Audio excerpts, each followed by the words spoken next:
Sheriff Mason Cooper had seen many things in his 23 years with the Oak Ridge Police Department, but nothing prepared him for what staggered through the station doors that rain-soaked Tuesday morning.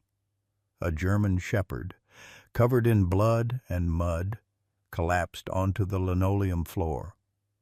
Tied to the dog's back with what looked like torn clothing was 8-year-old Emma Mitchell, unconscious, her blonde hair matted with dirt and blood. "Jesus Christ," Deputy Larson whispered, rushing forward as the dog let out a protective growl despite its obvious exhaustion.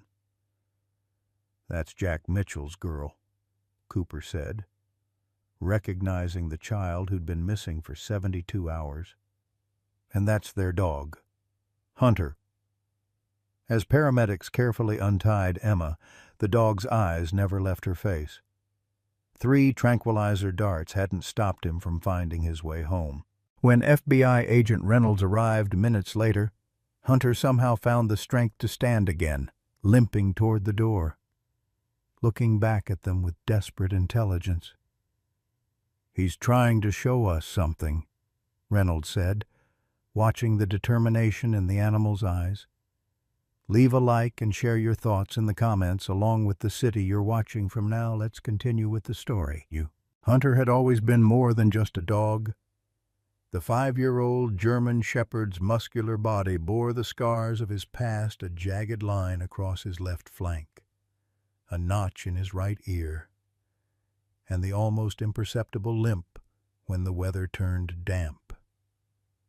But it was the look in his amber eyes that told the real story, intelligence shadowed by trauma, loyalty tempered by loss. Emma Mitchell had been the only one to truly see past those scars.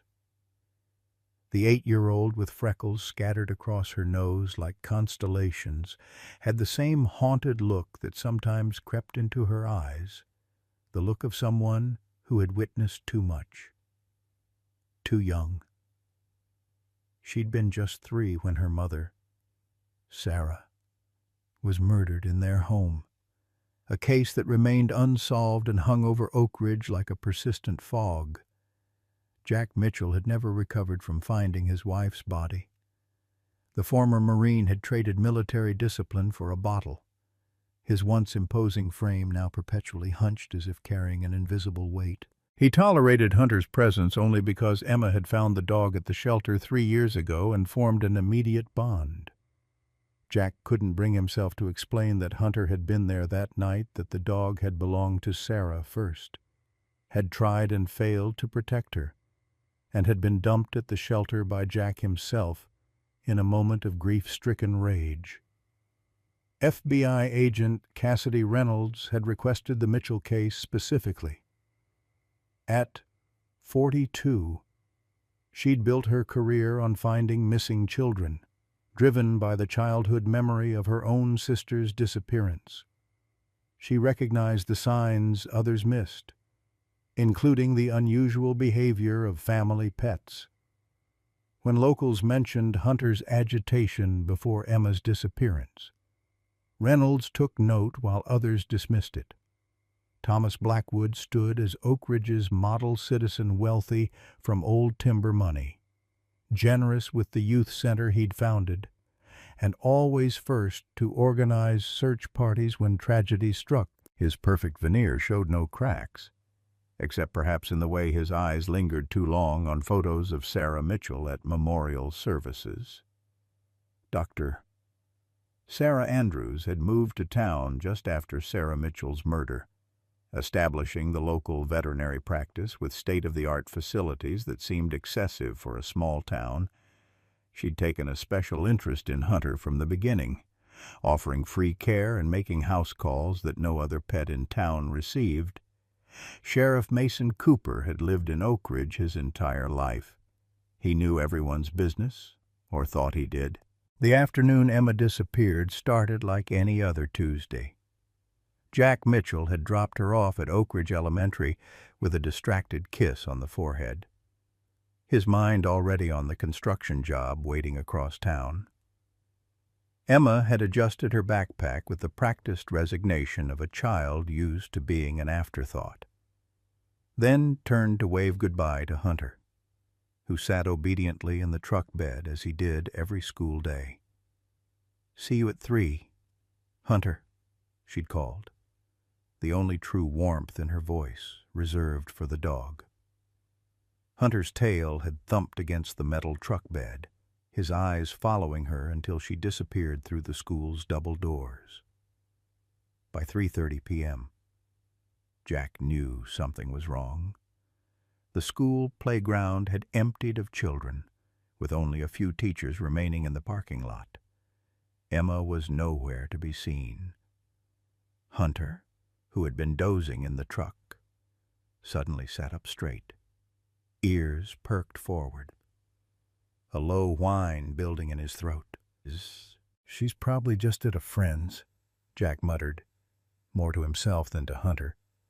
But even as the words left his mouth, he knew it wasn't true.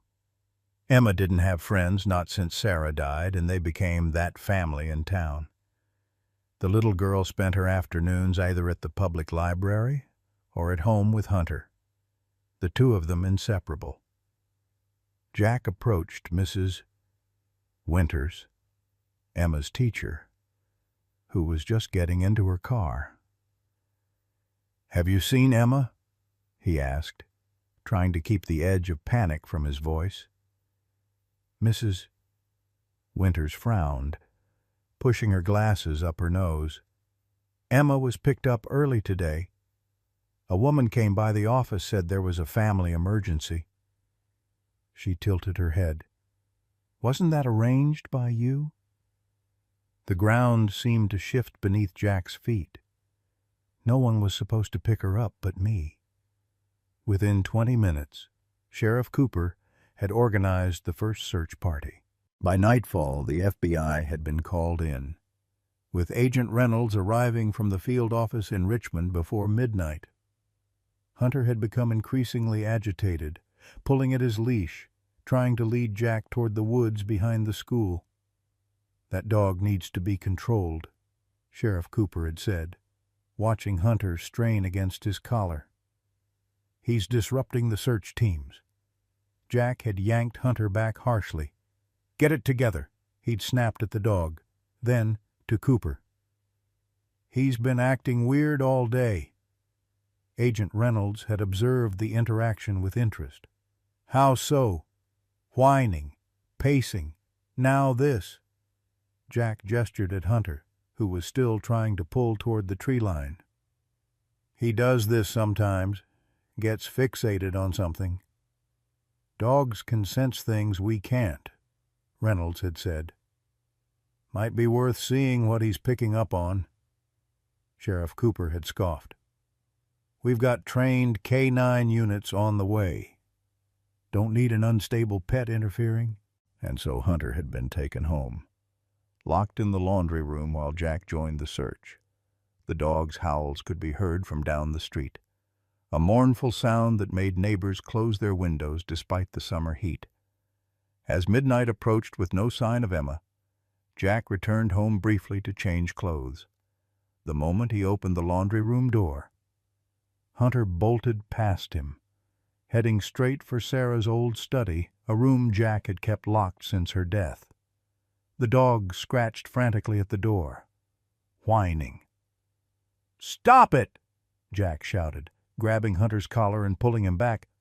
"What's wrong with you?" In the struggle, Jack's elbow hit the side table where he kept his whiskey. The bottle crashed to the floor, and the sharp scent of alcohol filled the air. Hunter backed away, his eyes never leaving Jack's face.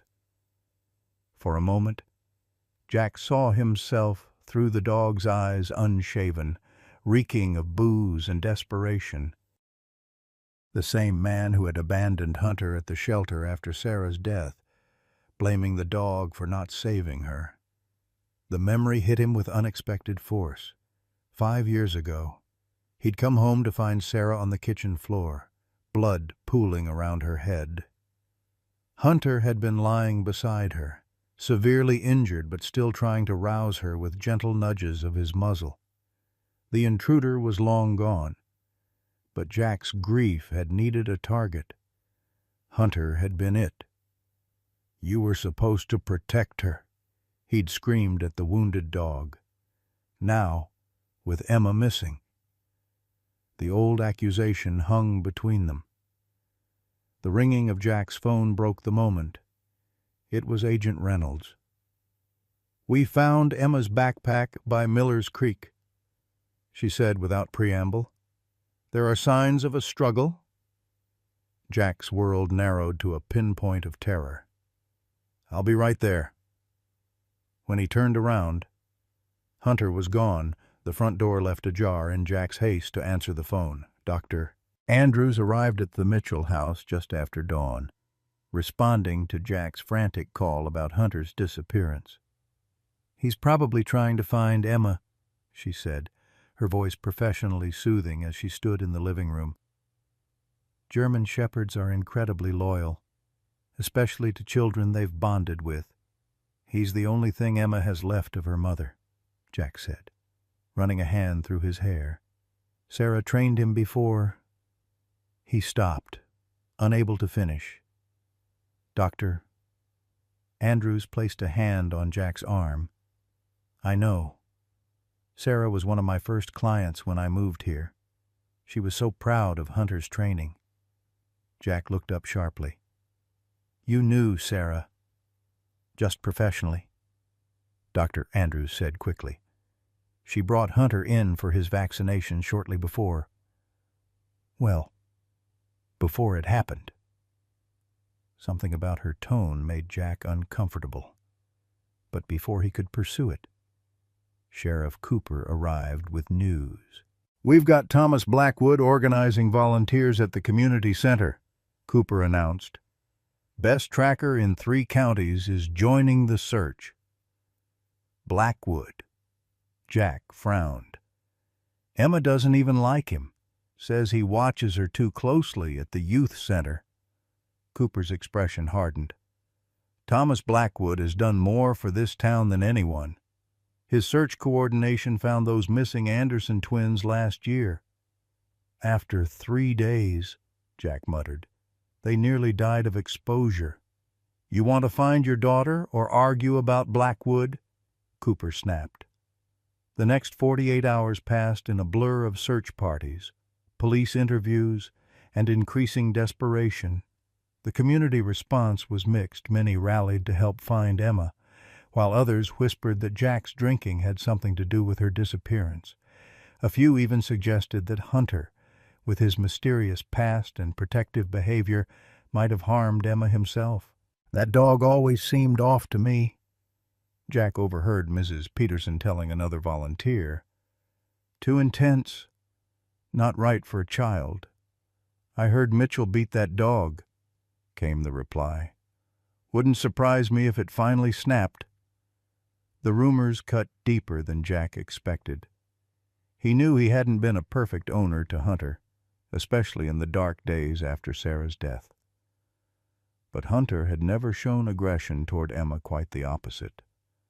The dog slept outside her door every night, followed her everywhere, seemed to understand her moods better than Jack himself did.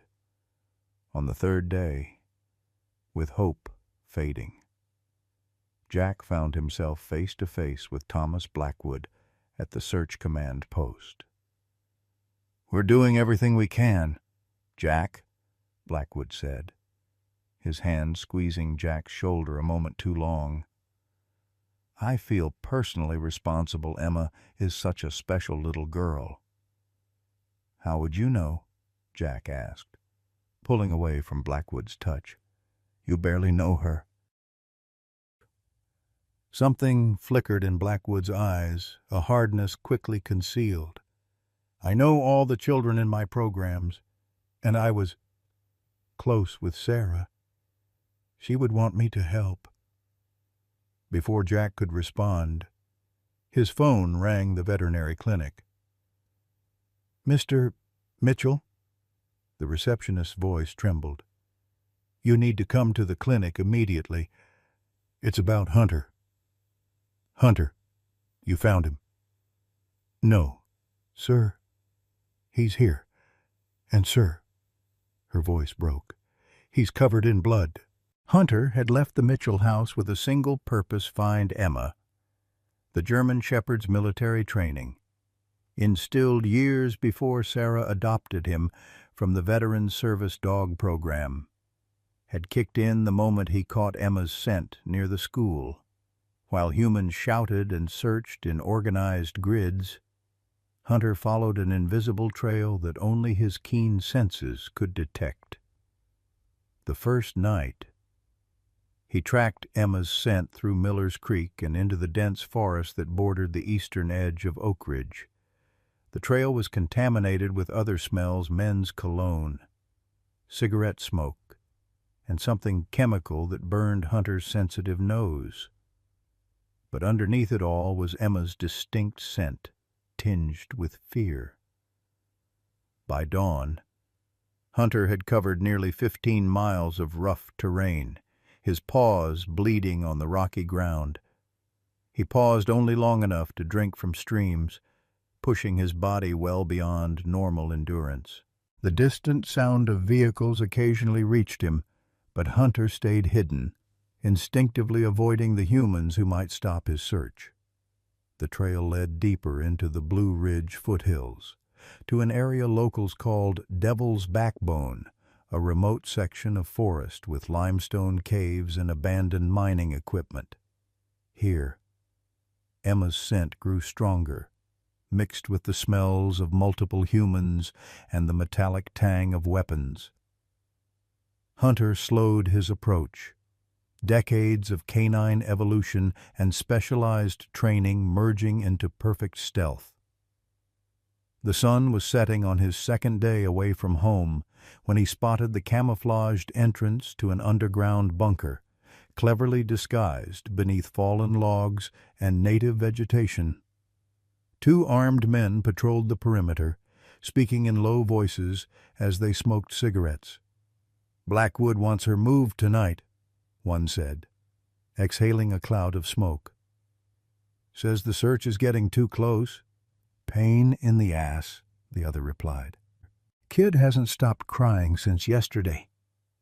Hunter's muscles tensed at the mention of a child. He circled downwind, finding a secondary entrance, a ventilation shaft poorly concealed behind a boulder. The opening was barely large enough for his muscular body, but Hunter squeezed through, ignoring the pain as his healing wounds reopened against the rough concrete. Inside, the bunker was a maze of narrow corridors lit by bare bulbs. Hunter followed Emma's scent to a heavy metal door. Behind it, he could hear soft, hiccuping sobs that he recognized immediately. Emma was alive. The door had no handle on Hunter's side, only a small gap at the bottom not large enough for him to squeeze through. Hunter lay down, pressing his muzzle to the gap. "Hunter." Emma's voice was hoarse from crying. "Hunter, is that you?" The soft whine he gave in response was followed by the sound of Emma scrambling toward the door. "I knew you'd find me," she whispered, her small fingers appearing in the gap, touching his nose. "They're going to move me tonight. There's a man here. He smells like the man who hurt Mom." Hunter's entire body went rigid. The scent memory of Sarah's killer had been locked in his brain for 5 years, the same cologne he'd detected on Emma's trail. "I need to get out of here," Emma continued, her voice steadier now that Hunter had arrived. "There's a window, but it's too high for me to reach." Hunter backed away from the door as heavy footsteps approached. He slipped into a shadowy alcove just as a man entered the corridor. Even before seeing him, Hunter recognized the scent one of the guards from outside. The man unlocked Emma's door, carrying a tray of food. "Dinner time, princess," he said mockingly. "Eat up. You got a long trip tonight." The moment the door opened wide enough, Hunter launched himself at the guard, a blur of fur and muscle. The man had no time to react before powerful jaws clamped around his arm, forcing him to drop the tray with a clatter. He screamed, reaching for the gun at his hip, but Hunter was faster, knocking him off balance. "Hunter!" Emma cried, darting past the struggling pair. The guard's shouts brought the sound of running footsteps. Hunter released the man's arm and turned to Emma, nudging her urgently toward a side passage. "This way," she whispered, leading him toward the window she'd mentioned. The room was small, with a narrow window near the ceiling. Without hesitation, Hunter positioned himself beneath it, looking at Emma meaningfully. "You want me to climb on you?" she asked, understanding immediately. Hunter stood perfectly still as the 8-year-old climbed onto his back and then his shoulders, reaching for the window ledge. With a grunt of effort, Emma pulled herself up, pushing against the glass. It opened outward, just wide enough for her small body to squeeze through. "Come on, Hunter," she called from outside. "But the window is too small for the shepherd." Hunter barked once, softly, as heavy boots thundered down the corridor toward them. "You can't fit," Emma realized, her face reappearing in the window. "I won't leave you." Hunter barked again, more insistently. In the narrow confines of the bunker, he could hear men shouting, organizing a search. They had minutes, perhaps seconds. Emma's face disappeared, then returned. "I'll find help, I promise." Hunter watched her go, then turned to face the corridor. If he couldn't escape with her, he would buy her time. The first guard who rounded the corner met 80 pounds of determined German shepherd. Hunter fought with the calculated precision of his military training, disabling rather than killing, creating chaos in the narrow space where the men's numbers worked against them. A gunshot rang out, the bullet grazing Hunter's shoulder. The sharp pain only intensified his focus. He broke free from the tangle of men and raced through the bunker, leading the pursuit away from Emma's escape route. Outside, Emma had made it 20 yards into the forest when she heard the gunshot. She froze, torn between running for help and returning for Hunter. Before she could decide, a familiar voice called her name. "Emma, Emma Mitchell." Dr.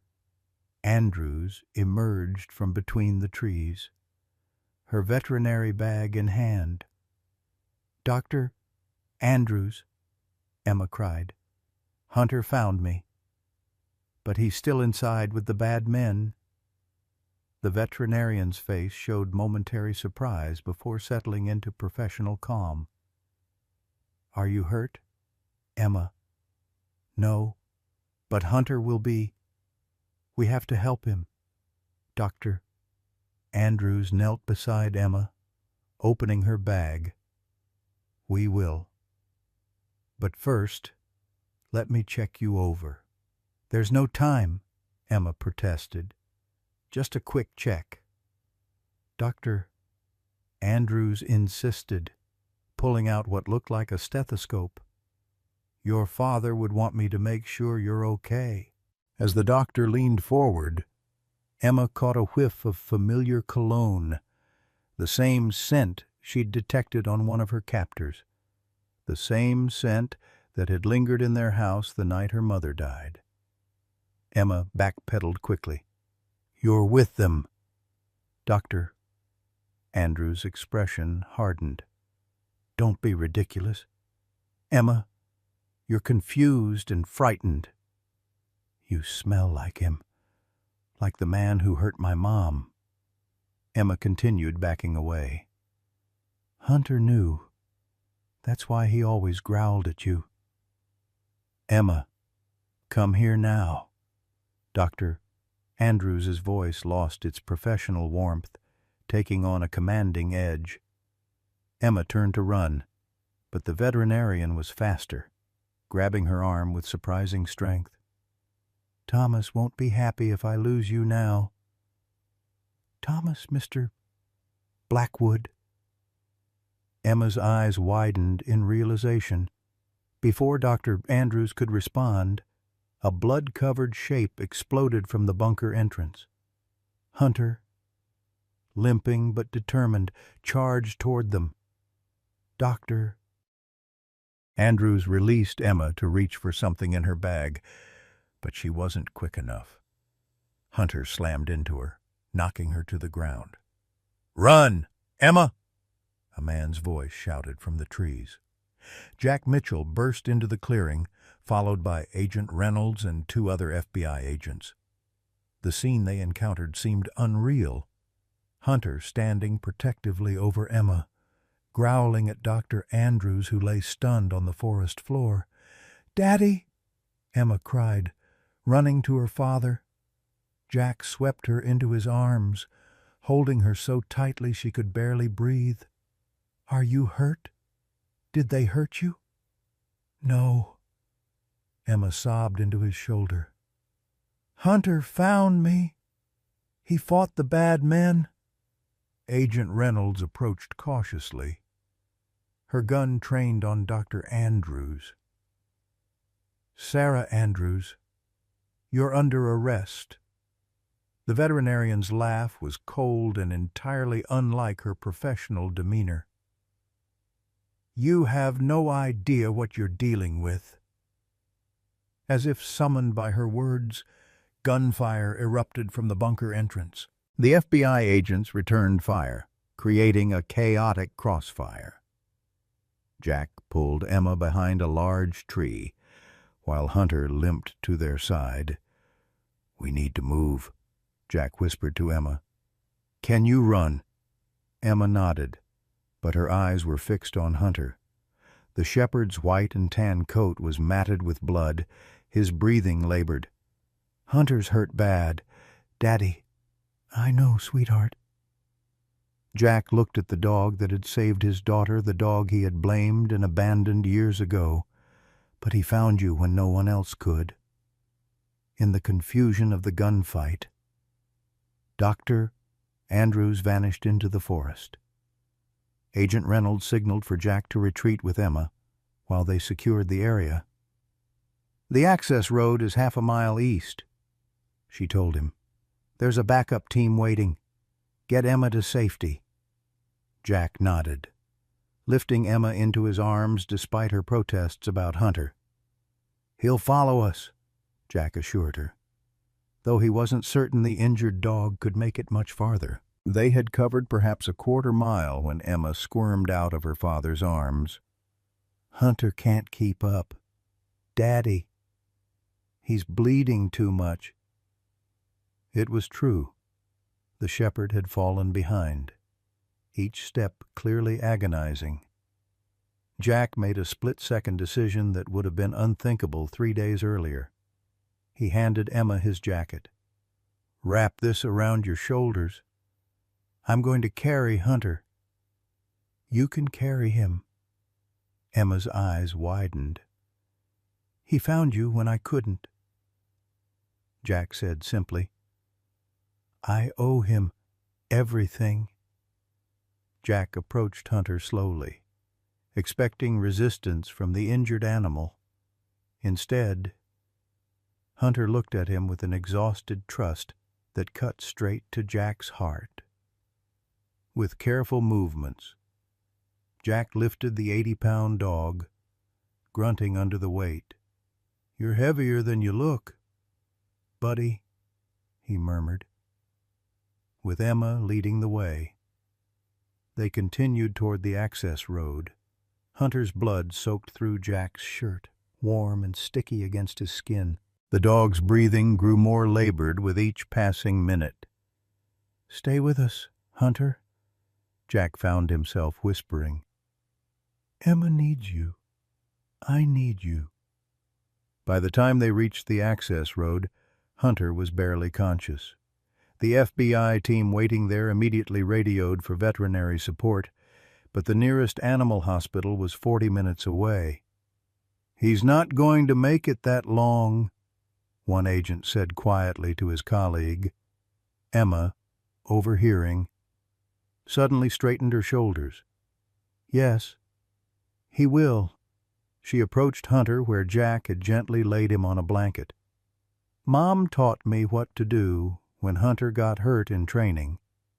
With surprising competence for an 8-year-old, Emma directed the agents to help apply pressure bandages to Hunter's worst wounds. "He saved me," she told them fiercely. "Now we save him." As they worked, Hunter's eyes remained fixed on Emma, his tail thumping weakly against the blanket. For the first time in 5 years, Jack recognized the expression in the dog's eyes, not just loyalty or duty, but love. The hospital waiting room had become Jack Mitchell's world for the past 36 hours. Across the hallway, in the adjacent veterinary care center attached to Oak Ridge Memorial, Hunter fought for his life under the care of a trauma specialist flown in from Richmond. Emma, after being treated for dehydration and minor cuts, had refused to be separated from either her father or her dog. The hospital staff, moved by their story, had bent rules to allow her to shuttle between her father's side and Hunter's recovery kennel. "He's still sleeping," Emma reported, returning from her hourly visit to Hunter. Her small face was drawn with worry beyond her years. "The doctor says his body temperature is still too low." Jack pulled his daughter onto his lap, something he hadn't done since she was much younger. Emma's fragility reminded him how close he'd come to losing her forever. "Hunter's tough," he said, trying to inject confidence into his voice. "If he made it through the surgery, he'll make it through this." Emma nodded against his shoulder. "He knew, Daddy. He knew who took me. The same people who hurt Mom." Jack stiffened, looking down at his daughter's serious face. They hadn't yet discussed what she'd experienced during her captivity. The FBI insisting that trained child psychologists should be present for any detailed questioning. But this connection to Sarah's unsolved murder was something Jack hadn't anticipated. "What do you mean, sweetheart?" "The cologne," Emma said simply. "Mr. Blackwood wears the same cologne as the man who was in our house that night. Hunter recognized it too. That's why he always growled when Mr. Blackwood came near me at the youth center." Jack's blood ran cold.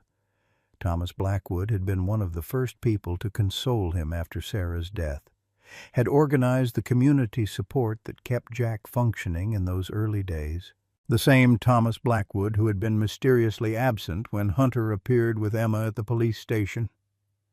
Before Jack could process this revelation, Agent Reynolds appeared in the waiting room doorway, her expression grave but determined. Though she'd taken a bullet to the shoulder during the bunker raid, she had refused medical leave, her arm now supported by a simple sling. "We need to talk, Jack," she said quietly. "Alone."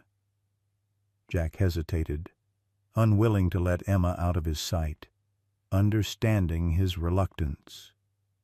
Reynolds nodded toward a nurse. "Nancy here will stay with Emma. We'll be right outside the door." Once in the hallway, Reynolds didn't waste time. "We've been digging into Blackwood's operation. It's bigger than we thought, a trafficking network extending up and down the East Coast, using the youth programs as recruitment and surveillance. Sarah Andrews was his partner. both professionally and romantically. She established veterinary practices in each town where they operated. "But why?" Jack asked, struggling to connect the pieces. "Why Emma? Why my family?" Reynolds's expression softened slightly. "We found Sarah's research files hidden in Andrew's clinic. Your wife was an investigative journalist. Jack. She was building a case against Blackwood.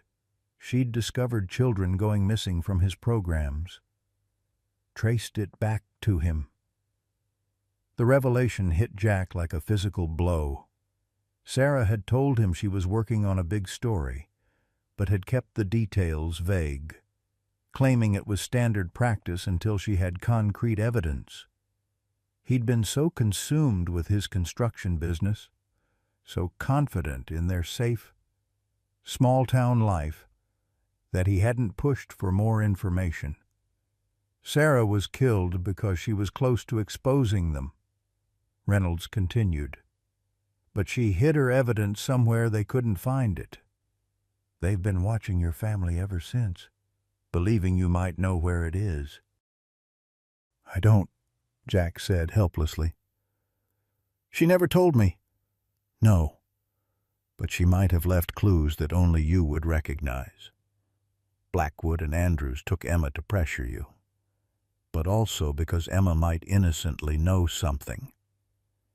Jack leaned against the wall, memories flooding back Sarah's late nights at her computer, her sudden interest in Blackwood's youth programs, her insistence that Hunter undergo additional protection training. "Hunter," he said suddenly. Sarah spent extra time training Hunter right before she died. She was teaching him some new command that she wouldn't explain. Reynolds's eyes sharpened. That could be significant. German shepherds have been used to carry messages, even small items, in war zones, special forces sometimes. She was interrupted by Emma's sudden appearance in the doorway, her face alight with excitement. "Hunter's awake. He's trying to stand up." Jack and Reynolds exchanged a quick glance before following Emma to the veterinary wing, inside Hunter's recovery kennel. The shepherd was indeed struggling to rise, despite the IV lines and bandages covering much of his body. The attending veterinarian, Dr. Patel, was trying unsuccessfully to calm him. "He'll tear his stitches," Dr. Patel warned as they entered.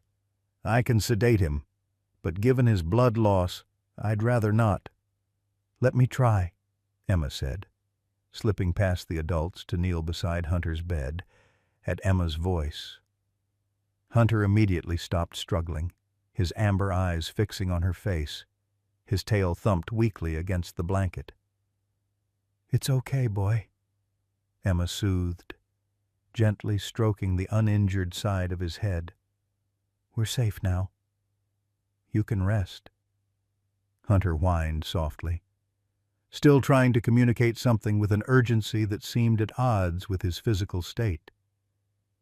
"He's been like this since he woke up, Doctor," Patel explained.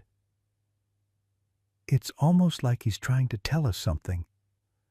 Agent Reynolds studied the dog thoughtfully.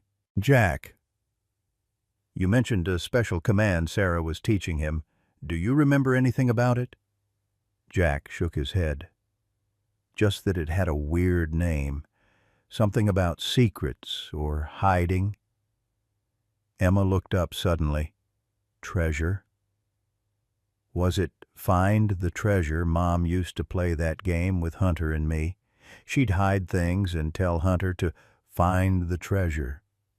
Jack stared at his daughter in surprise. "Yes, that sounds right. I'd forgotten." "Should we try it?" Reynolds asked. "See if he responds." Jack hesitated, not wanting to agitate Hunter further, but Emma was already leaning closer to the dog. "Hunter," she said clearly, "find the treasure." The effect was immediate. Hunter's ears pricked forward and he tried again to stand, whining with greater intensity. "He knows the command," Reynolds said. "But he can't show us in his condition." Dr. Patel checked Hunter's vitals with a frown. "His heart rate is elevated. This excitement isn't good for him right now." Jack made a decision. "Emma, tell him treasure later. Your mom always used that when she wanted to postpone the game." Emma nodded, placing her small hand on Hunter's paw. "Treasure later. Hunter, when you're stronger, I promise." The shepherd resisted for a moment, then gradually relaxed, though his eyes remained alert and focused on Emma. "Whatever this treasure is," Reynolds said quietly to Jack, "it's clearly important to him. And if Sarah trained him to respond to that command right before her murder, it could be the evidence she collected," Jack finished. "But where would she hide it?" The question haunted Jack over the next few days as Emma divided her time between her hospital room and Hunter's kennel. The shepherd's physical recovery was remarkable a testament, Dr. Patel said, to his exceptional breeding and training. By the fourth day, Hunter was able to stand and walk short distances, though his movements were stiff and careful. Meanwhile, the FBI's investigation continued. Thomas Blackwood had disappeared, along with Dr. Andrews and several other associates. Raids on Blackwood's properties had uncovered evidence of trafficking operations, but nothing that directly linked him to Sarah's murder or Emma's kidnapping. The men captured at the bunker were low-level enforcers who claimed to have been hired through intermediaries. "We need a direct connection," Reynolds admitted during a private meeting in Jack's hospital room. "Something that puts Blackwood at the scene of your wife's murder or explicitly ordering Emma's abduction." "And you think this treasure might be it?" Jack asked. "It's our best lead. Sarah was meticulous, according to her editor. If she had evidence, she would have preserved it carefully." Jack ran a hand through his hair, frustration building.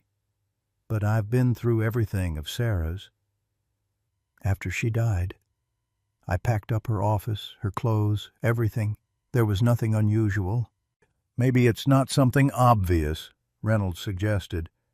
"Not a file or a recording, but something only Hunter would recognize as important." Their conversation was interrupted by a nurse bringing Emma back from her visit with Hunter.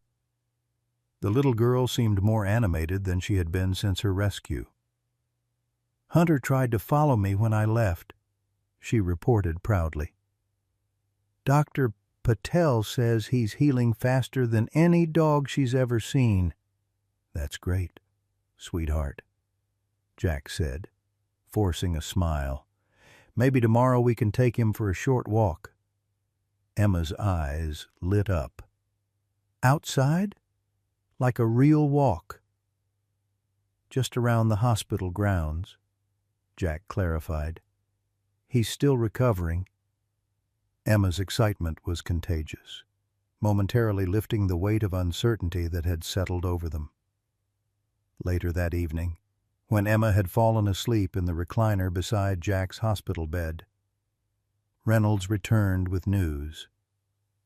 "We've got a lead on Blackwood," she said in a low voice, careful not to wake Emma. "A cabin in the mountains, about 50 miles west. We're organizing a raid for tomorrow morning."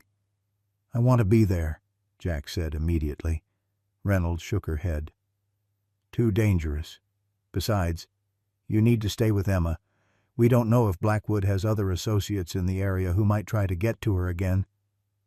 Jack knew she was right, but the thought of remaining sidelined while his wife's killer was brought to justice was almost unbearable. He glanced at Emma's sleeping form, reminding himself that her safety had to come first. "There's something else," Reynolds added, her voice even lower. "We've been reviewing the security footage from the police station when Hunter arrived with Emma. There's something strange about his collar. His collar Jack repeated, confused. It looks different from earlier photos we have. Thicker, somehow. We think there might be something inside or attached to it. Jack tried to remember Hunter's collar. The dog had been wearing the same simple leather collar for years, ever since Sarah had bought it for him. It was unremarkable, worn with age. I never noticed anything unusual about it. Dr. Patel removed it during surgery. It's being kept with Hunter's other belongings. First thing tomorrow, we'd like to examine it more closely. Jack nodded, his mind racing with possibilities. Could Sarah have hidden something in or on Hunter's collar? Something the dog had been carrying all these years without anyone noticing. Morning brought a flurry of activity. Emma was officially discharged. Though Jack convinced the hospital to let them stay close to Hunter, the shepherd was deemed well enough for a short outdoor walk, which Emma anticipated with the first genuine excitement she'd shown since her ordeal. While Emma helped Dr. Patel prepare Hunter for his walk, Agent Reynolds and a forensic technician examined the collar in a small conference room. "There's definitely something embedded in the leather," the technician confirmed, running a scanner over the collar. "It's thin, approximately 1 inch by ½ inch, possibly a microchip or small data storage device." "Can you extract it without damaging it?" Reynolds asked. "Yes, but it will destroy the collar." Jack stared at the worn leather in the technician's gloved hands. Do it. If Sarah hid something there, she must have had a good reason. The extraction was delicate work. The technician carefully cut along the inner lining of the collar, revealing a thin plastic case sealed with waterproof material. Inside was a micro SD card, no larger than Jack's fingernail. Jackpot. Reynolds breathed, carefully placing the tiny card into an evidence bag. "We'll need to get this to our lab right away." Before they could continue, Emma appeared in the doorway, her face flushed with excitement. "We're ready for Hunter's walk, Doctor. Patel says we can go to the garden." Jack looked questioningly at Reynolds, who nodded. "Go ahead. I'll handle this and update you as soon as we know something." The hospital's small healing garden was empty that morning, giving Hunter space to move at his own cautious pace. Despite his injuries, the shepherd carried himself with dignity, staying close to Emma's side as they walked slowly along the paved paths. "He's looking for something," Emma observed as Hunter paused, sniffing the air. "See how his ears are." Jack watched the dog's alert posture, remembering how he'd once admired Hunter's intelligence and intuition before grief had blinded him. "He's always aware of his surroundings. Your mom said he could detect things most humans miss." Emma nodded seriously. "Mom said he was special. That's why she picked him from all the other dogs." "She told you about that?" Jack asked, surprised. Emma had been so young when Sarah died. "She told me lots of things about Hunter, how he was a hero dog before she adopted him, how he could keep secrets." Jack crouched down to Emma's level, suddenly intent. "Secrets? What do you mean?" Emma shrugged. "Just that Hunter knew how to keep secrets. That's why she taught him the treasure game. She said sometimes important things need to be hidden, where only the right people can find them." The pieces were starting to come together in Jack's mind. Sarah hadn't just been training Hunter for protection, she'd been preparing a backup plan, using the dog as a living safe deposit box for her evidence. "Emma, did Mom ever show you where Hunter's treasures were hidden?" Emma's brow furrowed in concentration. Sometimes in her special box, sometimes in her books. Once she put it in Hunter's bed.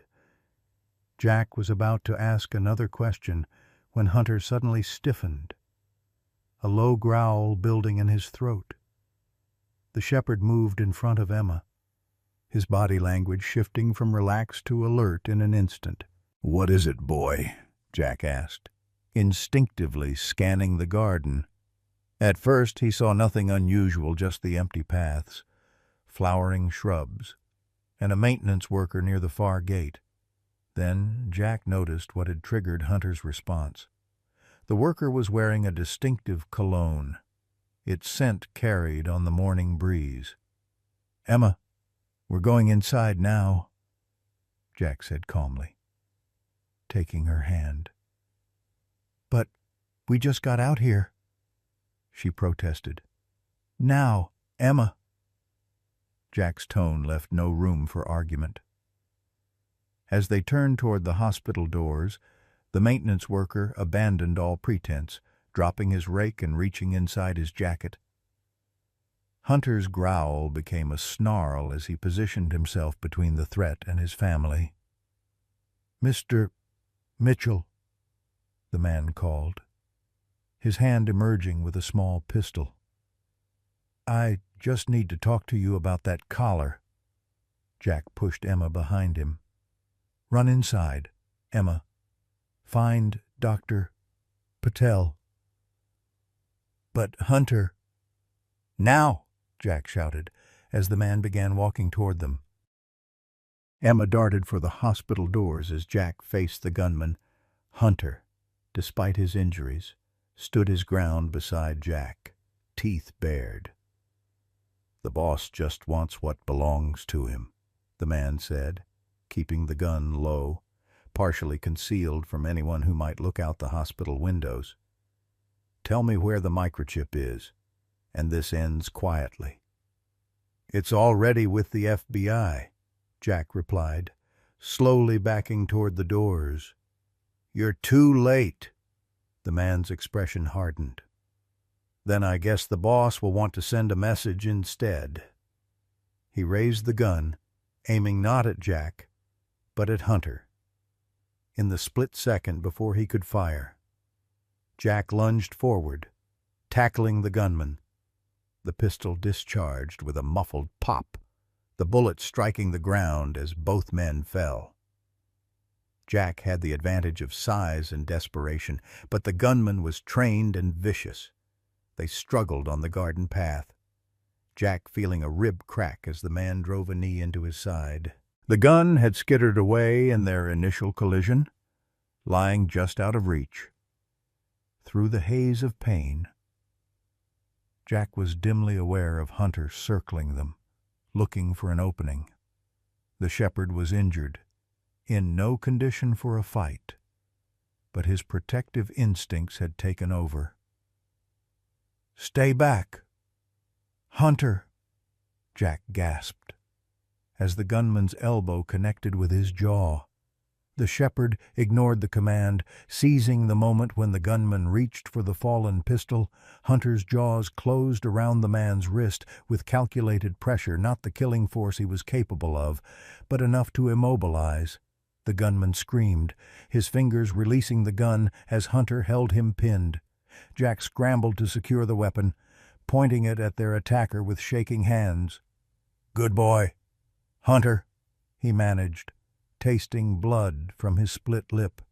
Security guards burst into the garden, followed by Agent Reynolds with her weapon drawn. Within moments, the gunman was handcuffed and being led away, his injured wrist bandaged. "Are you all right?" Reynolds asked Jack, helping him to his feet. "Been better," Jack admitted, wincing as he straightened. "But we're alive, thanks to Hunter." The shepherd had collapsed onto the path, the exertion of the fight clearly depleting his limited reserves. Jack knelt beside him, gently running a hand over Hunter's head. "You never stop protecting us, do you?" he whispered. Hunter's tail thumped weakly against the ground, his eyes fixed on Jack with what could only be described as devotion. The man was one of Blackwood's security personnel, Reynolds informed Jack as medical staff arrived to check Hunter. "We've identified him from company photos. This is the direct link we needed Blackwood sending armed men after you." Jack nodded, but his attention remained on Hunter as the veterinary team carefully lifted the shepherd onto a gurney. "Will he be okay?" he asked Dr. Patel anxiously. "He's reopened some stitches, but nothing life-threatening," she assured him. "He's remarkably resilient." As they wheeled Hunter back inside, Emma broke away from a nurse and ran to her father, throwing her arms around him. "You're hurt," she cried. "Seeing the blood on his face?" "Just scratches," Jack assured her, holding her close. "Hunter saved us again." Emma looked at the shepherd on the gurney, her expression solemn beyond her years. "He always does. Mom said he would." Over Emma's head, Jack met Reynolds's gaze. "Any word on the microchip?" The agent nodded, a hint of triumph in her eyes. "Our tech team just called. The chip contains files, photos, recordings, everything needed to prove Blackwood's involvement in multiple kidnappings and Sarah's murder. Your wife documented everything." Relief washed over Jack, so intense it made his knees weak. "So it's over?" "Almost," Reynolds replied. "We still need to find Blackwood and Andrews. The raid on the cabin is happening now. I'll update you as soon as I hear anything." As they followed Hunter's gurney back to the veterinary wing, Jack felt a strange lightness despite his injuries. For 5 years, he had lived with the weight of Sarah's unsolved murder, had misdirected his grief and anger at the very creature who had tried to save her. Now, with Hunter's help, they were finally close to justice. Emma slipped her small hand into Jack's as they walked. "Daddy, when Hunter's better, can we take him home? Our real home?" Jack looked down at his daughter, seeing Sarah's determination in her eyes. Their house had become little more than a shrine to loss these past years, a place where Jack retreated into bottles and Emma into silence. "Yes," he said, making a promise to both of them. "It's time we all went home." The cabin raid had gone disastrously wrong. Agent Reynolds delivered the news to Jack personally that evening, her expression grim as they stood outside Hunter's recovery kennel. Inside, Emma slept curled next to the shepherd, her small hand resting on his uninjured flank. "Blackwood was tipped off," Reynolds said quietly. "The cabin was rigged with explosives. We lost 2 agents, 3 more injured." Jack felt sick. More deaths laid at Blackwood's feet, more families shattered like his own had been. "Any sign of where he went?" "None. He's gone completely dark. Same with Andrews." Reynolds rubbed her injured shoulder absently. "But we've put together the full picture from Sarah's evidence. Blackwood has been operating a network of child trafficking for over a decade, using his youth programs and charitable foundation as cover. Your wife stumbled onto it while researching a story on missing children." "And no one believed her," Jack said bitterly. Reynolds nodded. "Small towns, respected community figure, charitable work. Blackwood cultivated the perfect cover. Sarah was smart enough to gather evidence carefully before making accusations, but not careful enough to protect herself," Jack whispered, watching Emma sleep. "She protected the evidence," Reynolds reminded him. "And she made sure Hunter would guard it and Emma if anything happened to her.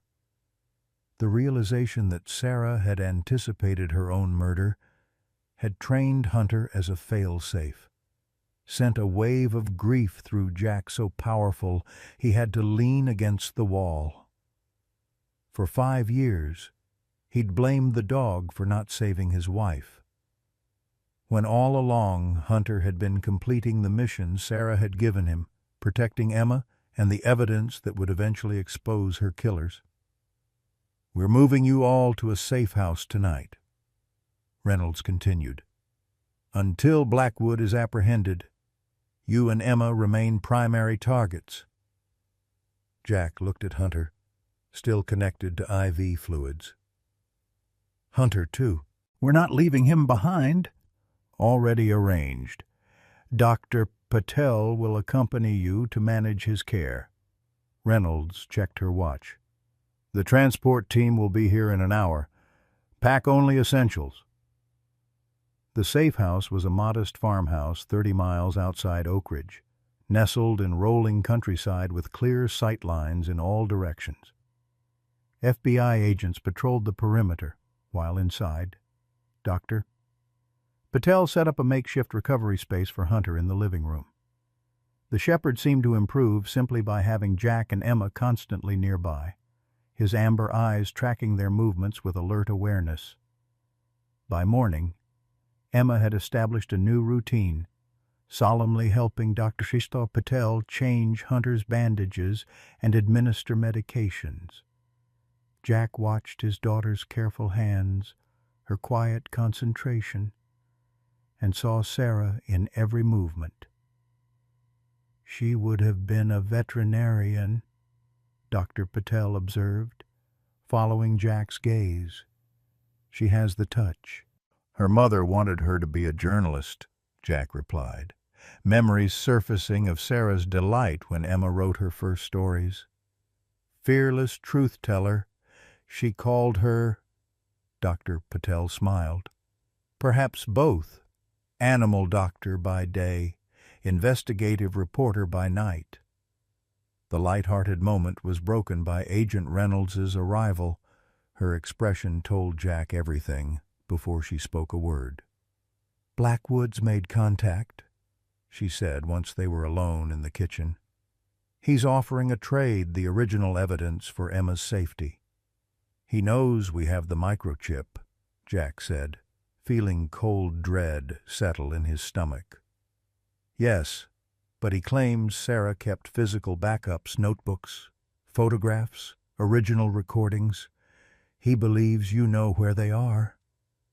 Jack shook his head in frustration. "I've told you. I've been through everything of Sarah's. There were no hidden files, no secret compartments. I would have found them." Reynolds leaned closer. "Would you? You've admitted you were drinking heavily after Sarah's death, that you packed away her things in a fog of grief." The accusation stung because it held truth. Those early months were a blur of alcohol and rage. He'd boxed up Sarah's office in a single afternoon, unable to bear the sight of her things, her presence that wasn't a presence anymore. "Even if there are originals," Jack said, "I would never trade anything for Emma's safety, not even justice for Sarah." "We're not considering his offer," Reynolds assured him, "but it gives us an opportunity. He's agreed to a meeting, just you, at a location of his choosing. A trap, of course, but one we can use to finally catch him." Reynolds pulled out a folder containing surveillance photos. "We'll wire you. Have tactical teams in position. When he shows, we take him." Jack studied the photos Blackwood at various community events. Always the picture of respectability. In one, Jack himself stood beside him at a fundraiser for the youth center, both smiling at the camera. The sight of his arm around Sarah's killer made Jack's stomach turn. "I'll do it," he said without hesitation. "Whatever it takes to end this." Reynolds nodded. unsurprised. "The meeting is set for tomorrow night. That gives us time to prepare." After she left, Jack stood in the farmhouse kitchen, staring out at the agents patrolling the property. Could Sarah really have hidden physical evidence somewhere in their house? Somewhere he had overlooked for 5 years? "Daddy?" Emma's voice pulled him from his thoughts. She stood in the doorway, Hunter beside her, the shepherd moving stiffly but steadily. "Hey, sweetheart, Hunter's looking stronger today." Emma nodded, coming to stand beside him at the window. "He wants to go outside. Dr. Patel says it's okay for a little while." Jack hesitated, eyeing the open fields around the farmhouse. "Let me check with the agents first." Once clearance was given, they walked slowly around the farmhouse yard, Hunter moving with increasing confidence despite his injuries.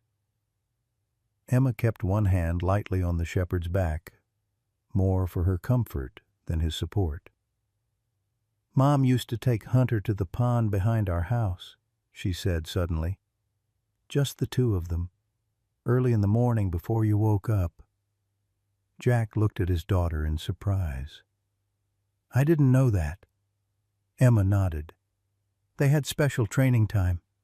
Mom said it was their secret." She glanced up at him. "I followed them once. Mom showed Hunter how to find things in the water. She'd throw something in and tell him find the treasure, and he'd swim out and dive down to get it." Jack's heart began to race. "In the water? Are you sure?" "Uh-huh. She said Hunter was special because most dogs just look on the surface, but he could find things hidden underneath." Jack crouched down to Emma's level, trying to keep his voice casual. "Did Mom ever hide anything else at the pond? Something important?" Emma's brow furrowed in concentration. "I don't think so. But—" she trailed off, looking at Hunter. "Hunter would know. He remembers everything Mom taught him," as if understanding their conversation. Hunter's ears pricked forward, his gaze intensifying at the mention of Sarah. Jack made a split-second decision. "Emma, I need to make a phone call. Stay here with Dr. Patel for a minute." Inside, he found Agent Reynolds already on her way out, responding to a development in the case. "I need to go back to my house," Jack said without preamble. "The evidence Blackwood wants, I think I know where Sarah might have hidden it." Reynolds looked skeptical. "Where?" "In our pond. Emma just told me Sarah used to train Hunter to retrieve objects from underwater." The more Jack considered it, the more certain he became. "It's perfect waterproof, hidden from casual searchers, accessible only to someone who knows exactly where to look or has a specially trained dog." "It's too dangerous," Reynolds said immediately. "Blackwood could have your property under surveillance. Then provide backup. But I need to check, and I need Hunter with me." Reynolds studied him for a long moment. "You're sure the dog can still perform this kind of task in his condition?" Jack looked through the window to where Hunter stood alert beside Emma. "That dog dragged himself 15 miles with bullets in him to save my daughter. If Sarah hid something in that pond, Hunter will find it." 2 hours later, under cover of early evening darkness, Jack found himself crouching at the edge of the small pond behind his house. The property had been secured by FBI agents, confirming it was clear of surveillance. Hunter stood beside him, tense with anticipation. While Emma waited in the car with Dr. Patel and 2 agents, "I feel ridiculous," Jack admitted to Reynolds, who knelt nearby. What if there's nothing here? Then we're no worse off than before, she replied practically. But Emma was quite specific about this training. Jack took a deep breath and turned to Hunter. Okay, boy, find the treasure. The command electrified the shepherd. Despite his injuries, Hunter waded into the pond without hesitation, swimming to the center where the water was deepest. There, he circled several times, then dove beneath the surface. Can he really? Reynolds began, but stopped as Hunter resurfaced. Something dark clutched in his mouth. The shepherd swam directly to Jack, clambering onto the bank to deposit a small waterproof case at his feet. Without waiting for acknowledgement, Hunter returned to the water, diving again and again, bringing up 4 more identical cases before finally sitting, exhausted but triumphant, beside his recovered treasure. Unbelievable, Reynolds whispered, carefully opening the first case. Inside were perfectly preserved documents, photographs, and a small recording device, all protected from water and time. Each case contained different evidence, financial records linking Blackwood to shell companies used for trafficking, photographs of Blackwood with known criminals, and most damning, a micro-recorder with Sarah's voice narrating her discoveries. "This is everything we need," Reynolds said, her professional composure cracking with excitement. "This is the case of a lifetime." Jack barely heard her, transfixed by the sound of Sarah's voice emerging from the tiny speaker. Her last words, her final work, preserved by the very dog he had blamed for her death. "Hunter," he said hoarsely, reaching out to the wet shepherd. "Good boy. Good boy." Hunter pressed against Jack's side, his mission finally complete after 5 long years. The evidence recovery changed everything. Agent Reynolds canceled the planned meeting with Blackwood, unwilling to risk Jack's safety now that they had what they needed. Instead, a nationwide manhunt was launched, with Sarah's meticulously documented evidence splashed across every law enforcement agency in the country. Back at the safe house, Jack found himself at loose ends, the adrenaline of the pond discovery giving way to a strange emptiness. Emma had fallen asleep on the living room sofa, one arm draped over Hunter, who maintained his vigilant watch despite his obvious exhaustion. "You should rest too," Dr. Patel advised Jack, checking Hunter's bandages one last time for the night. "He's stable, but he pushed himself too hard at the pond. The next 24 hours will be critical for his recovery." Jack nodded, settling into an armchair beside the sofa. "I'll stay with them." Once Dr. Patel had retired to her room, Jack sat in the dim light, watching his daughter and the dog who had saved her, the dog he had abandoned and blamed for 5 years. The weight of his mistake pressed on him like a physical pain. "I'm sorry," he whispered to Hunter, not sure if the shepherd was still awake. "I was wrong about you, about everything." Hunter's eyes opened, regarding Jack with that unnerving intelligence. Slowly, painfully.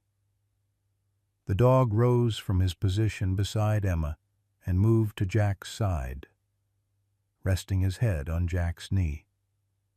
The simple gesture of forgiveness broke something in Jack. He buried his face in Hunter's fur, tears coming for the first time since Sarah's death.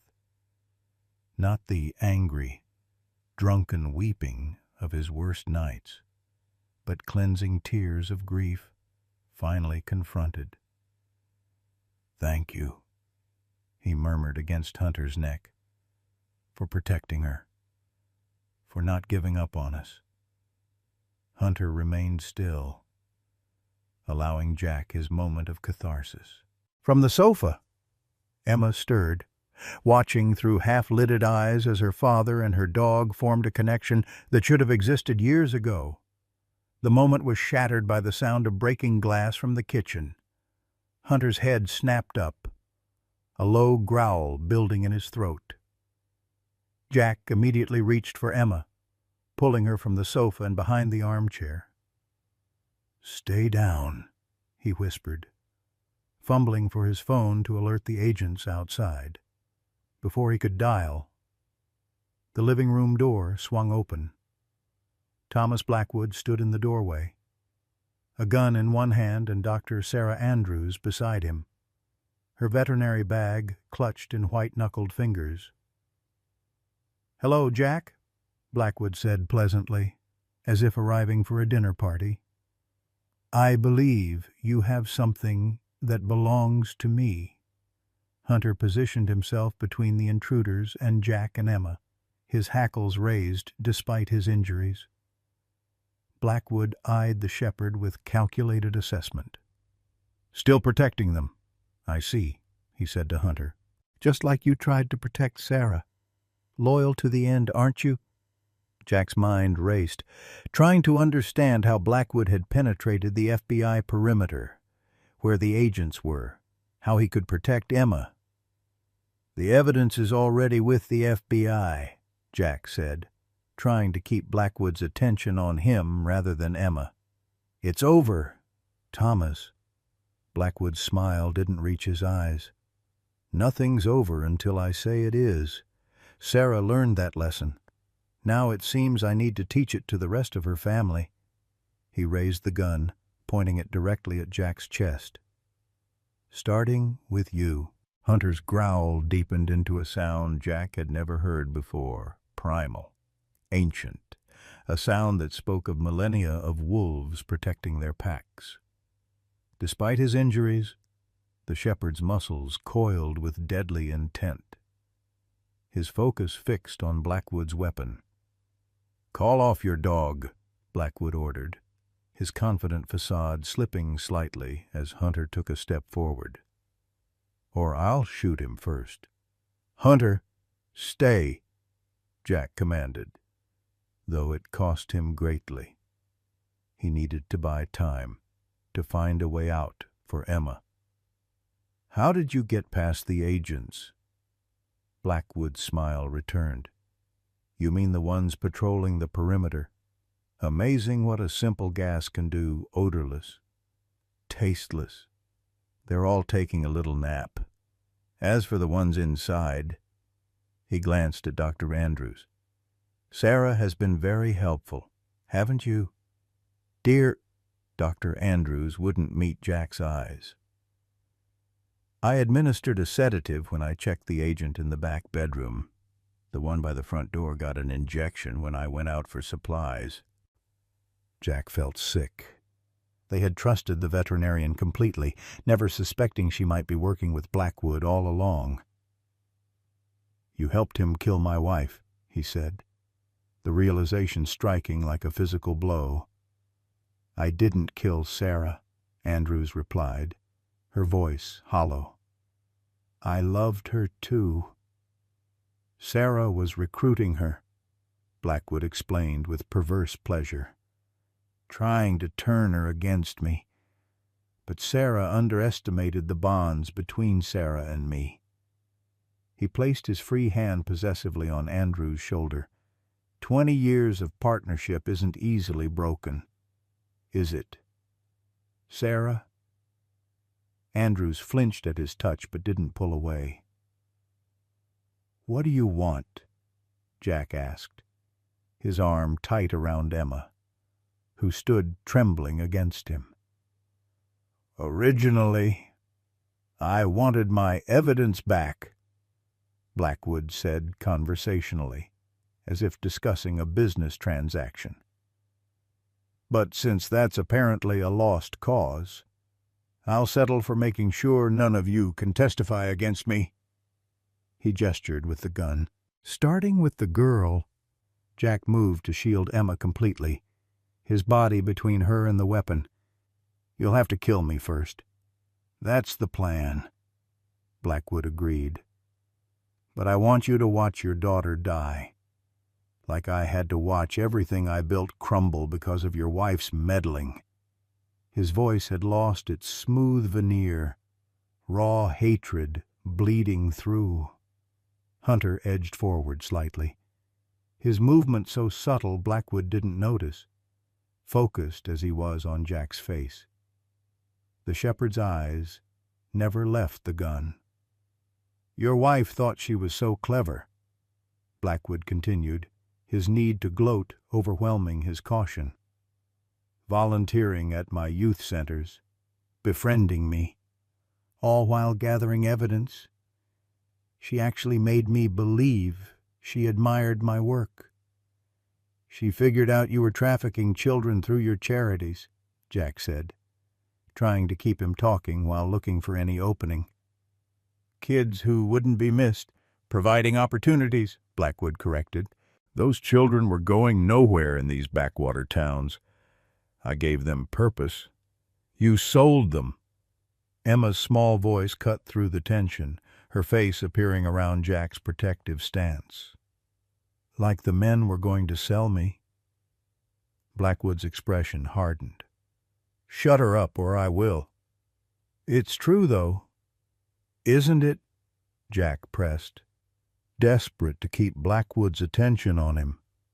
"Sarah discovered you were selling children to the highest bidders.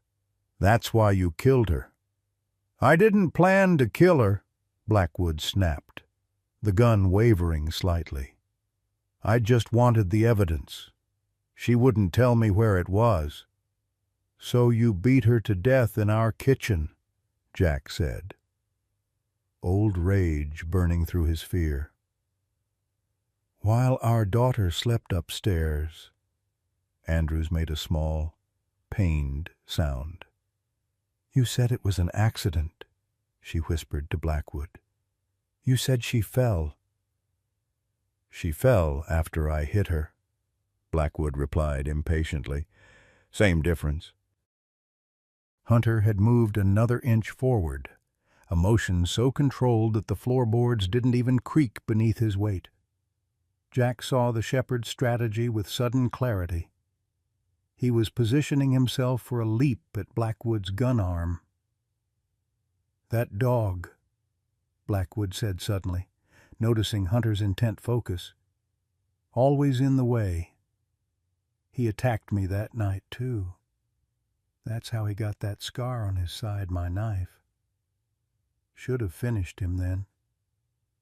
The revelation that Blackwood had been the one to injure Hunter during Sarah's murder was the final piece of the puzzle Jack had been missing for 5 years. Hunter hadn't failed to protect Sarah, he had fought for her, had been wounded trying to save her. "Sarah knew you might come after her," Jack said, a new understanding dawning. "That's why she trained Hunter to hide the evidence if anything happened to her. She knew he'd keep it safe until it was needed." "Smart woman," Blackwood acknowledged. "Too smart for her own good." He gestured with the gun toward the kitchen. "Now, we're going to finish this outside. Wouldn't want to make a mess in this nice, safe house." "No," Jack said simply, planting his feet. Blackwood's expression darkened. "This isn't a negotiation. Move, or I shoot the girl where she stands." Before Jack could respond, "Doctor," Andrew suddenly stepped forward. "Thomas, no, this has gone too far." Blackwood turned to her, momentary confusion crossing his features. "Get back, Sarah. This doesn't concern you." "Killing a child concerns me," Andrews said, her voice gaining strength. "I helped you with your business because I believed what you told me, that we were helping these children find better lives. I looked the other way when you started selling them instead. I even helped you cover up Sarah's death because I believed it was an accident. her eyes filled with tears. "But I won't let you murder a little girl in front of her father." "You don't have a choice," Blackwood snarled, turning the gun toward Andrews. It was the opening Hunter had been waiting for. The shepherd launched himself at Blackwood with explosive force, targeting the arm holding the weapon. His jaws clamped around Blackwood's wrist just as the gun discharged. Dr. Andrews screamed, clutching her stomach as she crumpled to the floor. Blackwood struggled with Hunter, the shepherd's powerful jaws crushing bone despite his weakened state. The gun fell from Blackwood's useless fingers, skidding across the hardwood floor. Jack lunged for the weapon, shouting for Emma to run and hide. Before he could reach the gun, Blackwood managed to kick Hunter in the side, directly impacting his healing wounds. The shepherd yelped in pain, momentarily releasing his grip, freed from Hunter's attack. Blackwood dove for the gun, reaching it a split second before Jack. He rolled to his back, aiming wildly as Jack tackled him. The two men crashed into the coffee table, shattering it beneath their combined weight. "Daddy!" Emma screamed from the doorway, unable to follow Jack's order to run. Hunter, despite the agony of his reopened wounds, dragged himself toward the struggling men. Blood soaked his bandages, leaving a crimson trail across the floor, but determination drove him forward. Blackwood was smaller than Jack, but fought with the desperate strength of a cornered animal. He managed to bring the gun up, pressing it against Jack's chest as they grappled. "It's over, Mitchell," he gasped. Hunter gathered his remaining strength and lunged one final time, clamping his jaws on Blackwood's gun arm and dragging it sideways just as the weapon discharged. The bullet missed Jack, splintering the floorboards inches from his head. The effort proved too much for Hunter's battered body. The shepherd collapsed beside the struggling men, his breathing shallow, eyes fixed on Jack with fading awareness. "Hunter!" Emma cried, running to the fallen dog despite the danger. Jack, seeing his daughter exposed, found new strength. He slammed Blackwood's arm against the floor repeatedly until the gun finally clattered free. With a roar of rage built over 5 years of grief, Jack delivered a crushing blow to Blackwood's face, rendering him unconscious.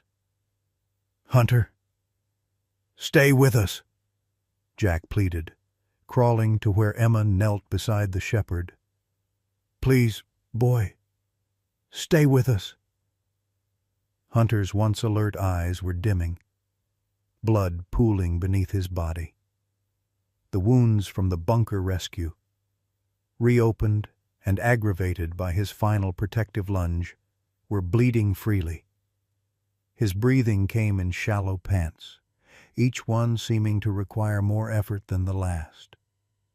"He's dying, Daddy," Emma sobbed, her small hands pressing futilely against Hunter's largest wound. "Please help him." Jack looked desperately around the room.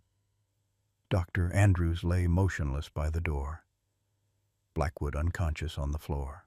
The FBI agents were incapacitated somewhere outside.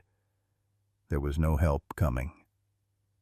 "Hunter," Jack said, his voice breaking as he gently lifted the shepherd's head. "You did it, boy. You saved us. You kept your promise to Sarah." Hunter's tail thumped weakly against the floor, a final acknowledgement. His eyes, fixed on Emma's face, held such human-like understanding that Jack felt his heart breaking all over again. "I'm sorry," Jack whispered, stroking the dog's head. "I'm so sorry I blamed you.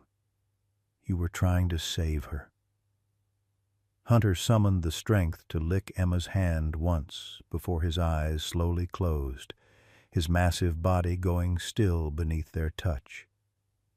"No," Emma cried, throwing herself across Hunter's chest. "Please, Hunter, "Wake up!" Jack gathered his daughter against him, his own tears falling freely as he held her.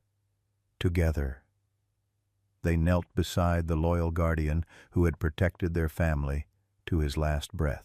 Outside, sirens wailed in the distance, help finally arriving too late. The sirens grew louder, piercing the night as Jack held Emma against his chest, both of them grieving over Hunter's still form.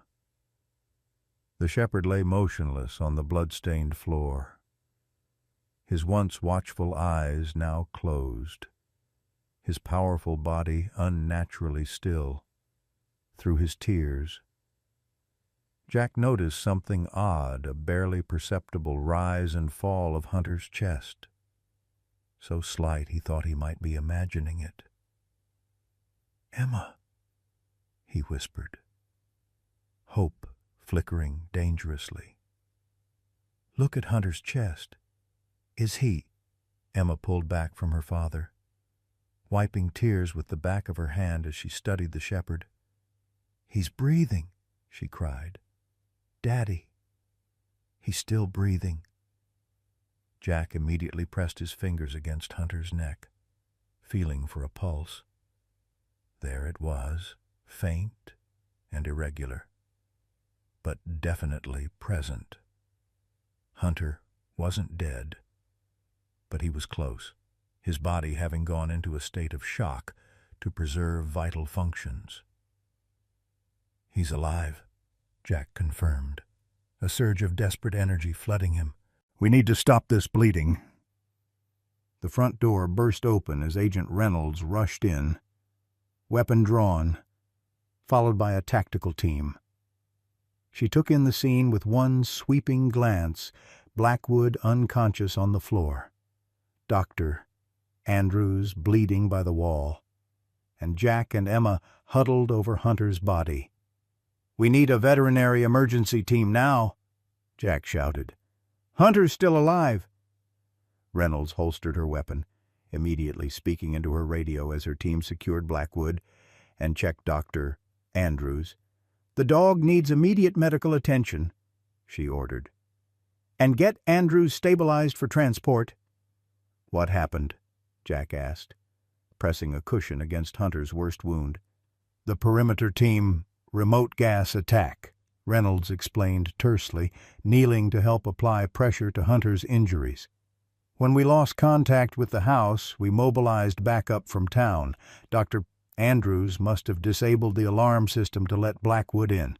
Emma hadn't moved from Hunter's head, her small hands gently stroking his ears as she whispered to him, "Stay with us. Hunter, please stay. We need you." The next hour passed in a blur. Paramedics stabilized Dr. Andrews, who had taken a bullet to the abdomen but would survive. Blackwood was handcuffed and removed, still unconscious from Jack's blow. An emergency veterinary team arrived, working feverishly over Hunter as Jack and Emma watched, refusing to leave his side. "His condition is critical," the veterinarian finally told them, her expression grave. "He's lost too much blood, and the internal injuries from the earlier wounds were aggravated by the fight. Honestly, it's remarkable he's held on this long." "But he could survive," Jack pressed, holding Emma's hand tightly. The vet hesitated. "It's possible, but he'll need specialized care, blood transfusions, possibly surgery. The closest facility equipped for this level of trauma is in Richmond." "Then that's where we're going," Jack said without hesitation. Within 30 minutes, they were in a medical transport helicopter. Hunter strapped to a stretcher with IV fluids running into his leg. Emma sat beside the shepherd, refusing to release his paw, while Jack watched helplessly as the medical team continued their life-saving measures. "He's playing dead," Emma said suddenly as they neared Richmond. Jack leaned closer, not sure he'd heard correctly over the helicopter's noise. "What do you mean, sweetheart?"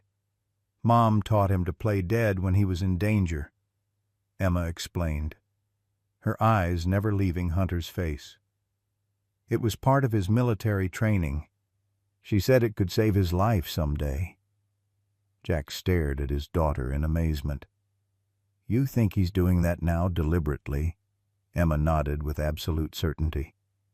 He slowed his breathing down when the bad man was there. I saw him do it. He's waiting until it's safe to wake up. The veterinarian exchanged glances with Jack, clearly thinking this was just a child's wishful thinking. But Jack wasn't so sure. Hunter had demonstrated intelligence and training far beyond an ordinary dog. Could he really have the ability to control his bodily functions to such a degree? The Richmond Veterinary Trauma Center was waiting when they landed. Hunter was whisked away immediately, leaving Jack and Emma in a sterile waiting room, still spattered with the shepherd's blood. He's going to make it, Emma said with the unshakable faith of a child. He promised Mom he'd protect us, and Hunter always keeps his promises. Jack pulled his daughter close, wishing he shared her certainty. When did your mom tell you about Hunter's promises? The night before she died, Emma said simply, and Jack felt his heart constrict. She came to my room and said if anything ever happened to her, Hunter would keep me safe. She made me promise to trust him, no matter what. Why didn't you ever tell me this? Jack asked gently. Emma's eyes filled with fresh tears. Because you were so mad at Hunter after Mom died. You kept saying it was his fault. I was afraid you'd get rid of him if you knew Mom trusted him more than anyone. The truth of his daughter's words cut deep. In his grief and alcoholic haze, Jack had indeed blamed Hunter, had abandoned the dog at the shelter, had resented Emma's attachment to him after she'd insisted on adopting him. How much pain could have been avoided if he'd simply trusted Sarah's judgment about the dog she'd trained? Hours passed in the waiting room. Agent Reynolds arrived, bringing clean clothes and food, updating them on the case developments. Dr. Andrews had regained consciousness and was cooperating fully, providing details about Blackwood's operation that would lead to dozens of arrests across multiple states. More importantly, she had revealed the locations of several children currently being held for transport children who were now being rescued and reunited with their families. Sarah's evidence was the key, Reynolds told Jack. Without those waterproof cases Hunter retrieved, we would never have been able to build such a comprehensive case so quickly. And Blackwood?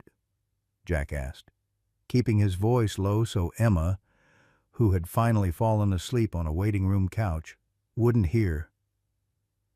Multiple counts of kidnapping, trafficking, murder. He'll never see the outside of a prison again. Reynolds assured him. Dr. Andrews is facing charges too, though her cooperation and the fact that she ultimately tried to protect Emma will likely be considered. A door opened, and the lead veterinarian emerged, looking exhausted but cautiously optimistic. Jack gently woke Emma as the doctor approached. Hunter has made it through the first critical phase, she announced. We've stabilized his bleeding, repaired the damage to his lung, and started blood transfusions. His vital signs are stronger than I would have expected, given the extent of his injuries. Can we see him? Emma asked immediately. The veterinarian nodded. Briefly. He's heavily sedated, but familiar voices and scents might help. They followed her through swinging doors into an intensive care unit designed for large animals. Hunter lay on a padded table, connected to monitoring equipment, his body nearly unrecognizable beneath bandages and tubes. Despite the dire appearance, his chest rose and fell in a steady rhythm. Emma approached without hesitation, placing her hand gently on Hunter's head. "I told you he'd make it," she said to Jack. "He was just waiting until it was safe," as if responding to her voice. Hunter's eyelids fluttered. The monitoring equipment showed a slight increase in heart rate. "That's remarkable," the veterinarian murmured, checking the readings. "He's responding to your presence." Jack moved closer, placing his hand beside Emma's on Hunter's head. "We're here, boy," he said softly. "You're safe now. We all are, thanks to you." Hunter's eyes opened just a fraction, focusing with effort on Jack's face. The recognition there was unmistakable, as was the exhaustion. After a moment, his eyes closed again, but the monitors showed he remained conscious, listening. "I've never seen anything like it," the veterinarian admitted. "His response to you both defies medical explanation. Most animals with these injuries would be completely unresponsive." "He's not most animals," Jack said simply. They stayed beside Hunter for another hour before the medical team insisted they get some rest. Agent Reynolds had arranged a hotel room nearby, where Emma finally collapsed into deep sleep. Jack, however, found himself wide awake, his mind replaying the events that had led them here. He thought of Sarah training Hunter at the pond in secret, preparing for a danger she must have sensed approaching. He remembered the night of her murder, coming home to find her body on the kitchen floor, Hunter bleeding beside her, trying desperately to wake her. Jack had interpreted Hunter's actions as failure when in reality the shepherd had been trying to protect Sarah, had been wounded in the attempt, and had stayed faithfully by her side. For 5 years, Jack had carried the double burden of grief and alcohol, had pushed away the very creature Sarah had trusted most. Yet Hunter had never abandoned his mission protecting Emma, guarding the evidence, waiting patiently for the moment when it would be needed. The next morning brought unexpected news. Dr. Patel, who had been cleared of any involvement with Blackwood's plans, arrived at the hospital with a small wooden box. "This was hidden in Hunter's bed at your house," she explained, handing it to Jack. "The FBI team found it when they were gathering evidence. It has your name on it." The box was simple, handcrafted, with "For Jack" burned into the lid in Sarah's distinctive handwriting. With trembling hands, Jack opened it to find a sealed envelope and a small voice recorder.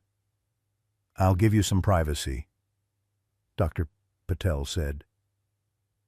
Stepping out of the waiting room, Jack pressed play on the recorder, and Sarah's voice filled the room, bringing tears to his eyes. "Jack, if you're listening to this, something has happened to me. I'm sorry I kept my investigation from you, but I needed to protect you and Emma from what I discovered. Blackwood is dangerous, more dangerous than anyone in town realizes. I've hidden evidence that will expose his entire operation, but I can only trust Hunter with its location. He's been trained to retrieve it if it's ever needed." There was a pause, and Jack could hear Sarah taking a deep breath. "I need you to trust Hunter. Jack, he'll protect Emma. He'll finish what I started. And someday, he'll help you find your way back to yourself. Forgive me for the secrets. I love you both more than anything." The recording ended. Jack opened the envelope with shaking hands to find a letter filled with details about Sarah's investigation, along with photographs of Hunter as a puppy in his military training program. The final page contained just a few lines. "Hunter was the best decision I ever made. Next to marrying you and having Emma, he was trained to protect before I adopted him. But I taught him to love. Never doubt that he would give his life for our family. If something happens to me, he will be your strength when you can't find your own. Trust him, Jack. He knows what to do." Jack sat in stunned silence, the full weight of his 5-year mistake crushing down on him. While he had been drowning in grief and alcohol, blaming an innocent animal, Hunter had been faithfully carrying out Sarah's final wishes, protecting Emma, guarding the evidence, waiting for the moment when it would be needed. And when that moment came, Hunter had been ready. Despite years of Jack's coldness and blame, the shepherd had never forgotten his purpose, never abandoned his mission, never stopped loving the family he had sworn to protect. A nurse appeared in the doorway. "Mr. Mitchell Hunter is awake and responding well to treatment. The doctor says his vital signs have improved dramatically overnight. They're calling it miraculous." Jack smiled through his tears, clutching Sarah's letter to his chest. "Not a miracle," he said quietly. "A promise kept." 1 year later, Jack Mitchell stood on his back porch, watching Emma throw a tennis ball across the yard for Hunter.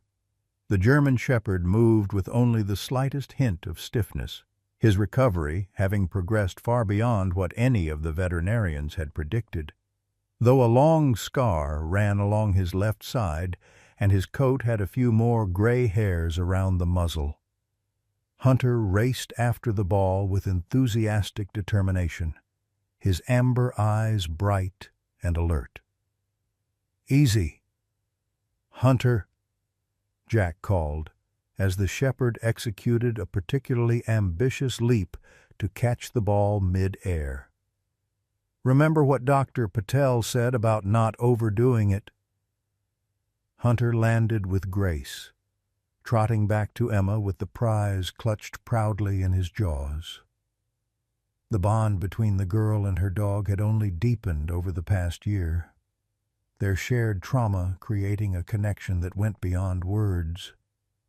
Emma, now 9, had blossomed once the shadow of fear had been lifted from their lives. Her nightmares had gradually subsided, replaced by a quiet confidence that Jack recognized from Sarah's old photographs. "He's fine, Dad," Emma insisted, accepting the slobbery ball from Hunter's mouth. "Dr. Patel said his last checkup was perfect." Jack smiled, acknowledging the truth of his daughter's words. Hunter's physical recovery had indeed been remarkable, almost as remarkable as the changes in their family life since Blackwood's arrest. The house that had once felt like a mausoleum now hummed with life again.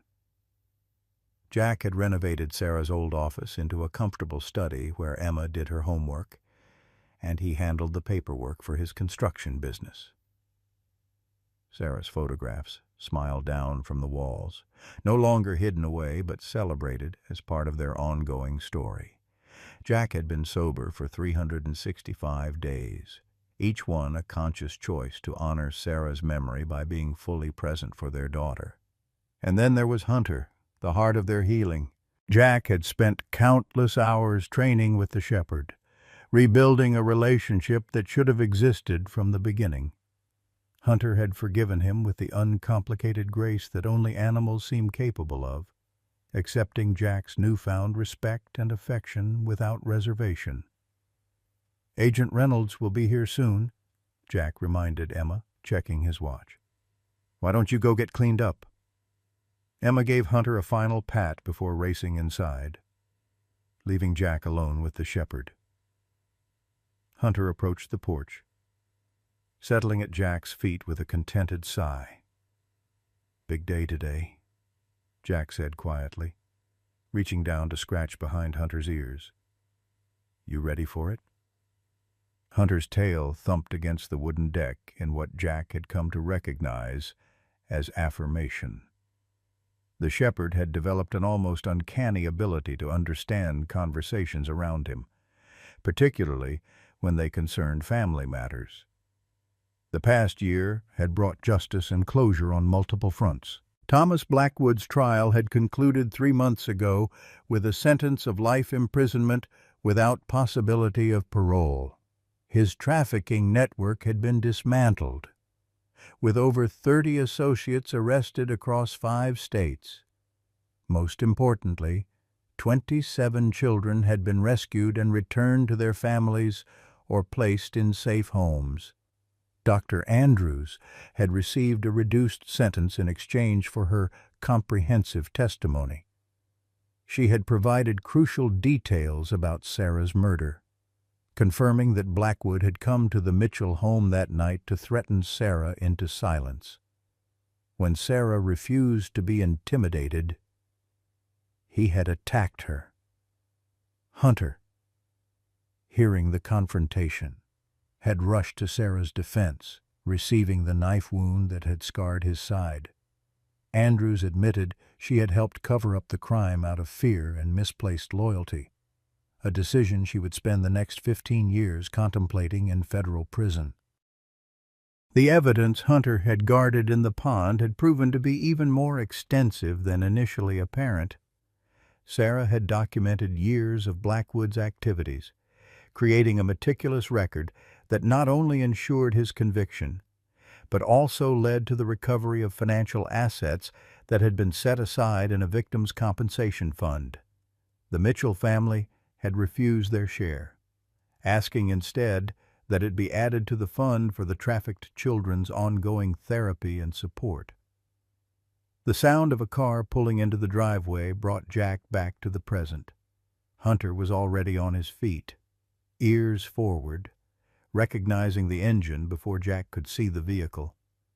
"Right on time," Jack murmured, as Agent Reynolds's SUV came into view. Cassidy Reynolds had remained a constant presence in their lives, first as the lead investigator on the case, and later as a friend.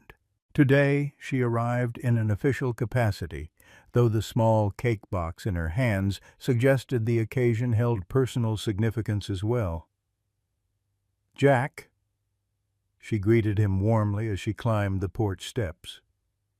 "Is Emma ready for the big ceremony?" "Getting cleaned up now," he replied, accepting Reynolds's brief hug. "Thanks again for arranging all this." Reynolds smiled, kneeling to greet Hunter, who received her affection with dignified appreciation. "Are you kidding? The director himself wanted to be here. What Hunter did, what all of you did, it's unprecedented." Emma burst through the screen door, now wearing the special outfit she'd selected weeks ago for this occasion, a blue dress with a collar pin shaped like a German shepherd. "Agent Reynolds, did you bring it?" Reynolds laughed, straightening up. "In the car, exactly as promised. But remember, it's just for the ceremony. It's not an everyday accessory." Emma nodded solemnly. "I know. Hunter needs to look professional today."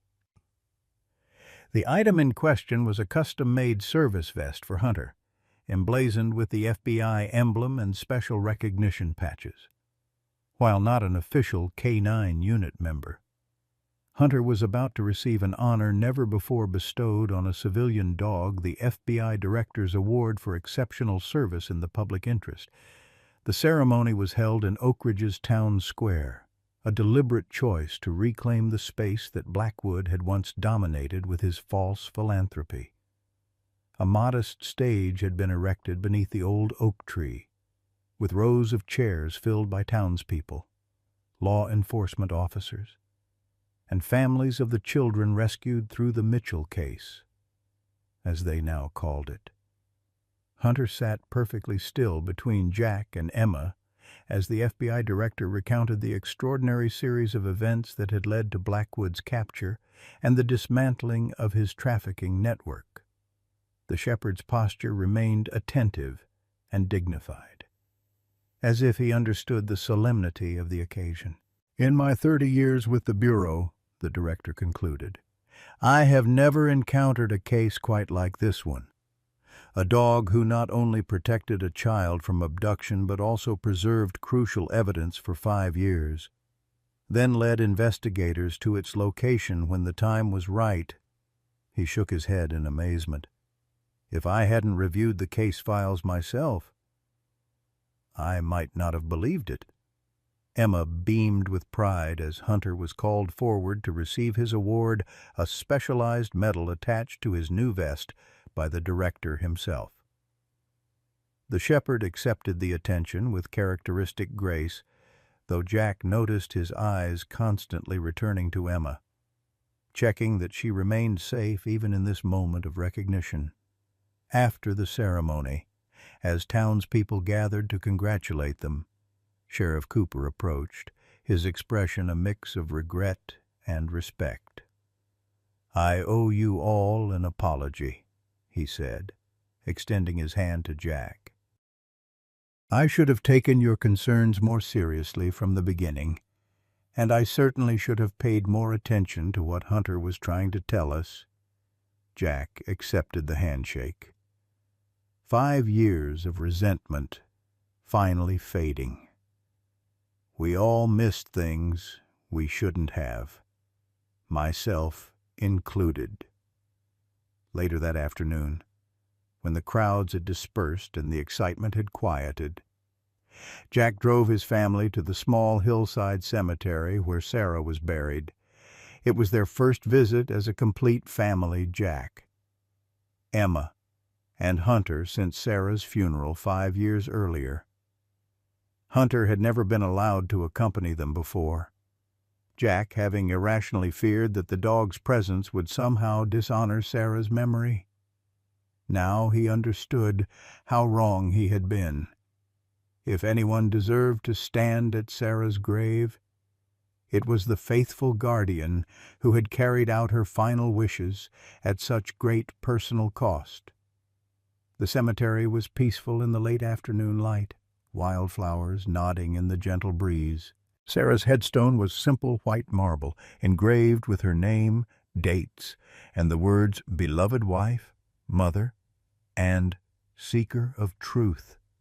Emma placed a small bouquet of daisies, Sarah's favorite, at the base of the stone. "Mom would be proud of Hunter today," she said, her voice steady despite the emotions of the moment. "She'd be proud of you, too," Jack replied, placing his arm around his daughter's shoulders. "You never gave up on Hunter, even when I did." Hunter approached the headstone slowly, his nose working as he detected scents imperceptible to human senses. He circled the grave once before settling into a formal sitting position directly in front of the marker, his posture as respectful as any honor guard. "It's like he knows exactly where she is," Emma whispered in wonder. Jack nodded, unable to speak past the lump in his throat. He watched as Hunter gently placed one paw on the edge of the headstone, holding the position for a long moment before returning to his formal sit. The gesture was so deliberate, so human in its apparent understanding, that Jack found himself believing what he had once dismissed, that Hunter truly comprehended the significance of this place and this moment, that somewhere in his remarkable dog's consciousness lived a connection to Sarah that transcended ordinary explanation. "I think," Jack said finally, finding his voice, "that Hunter has been trying to show us something all along, something Sarah understood."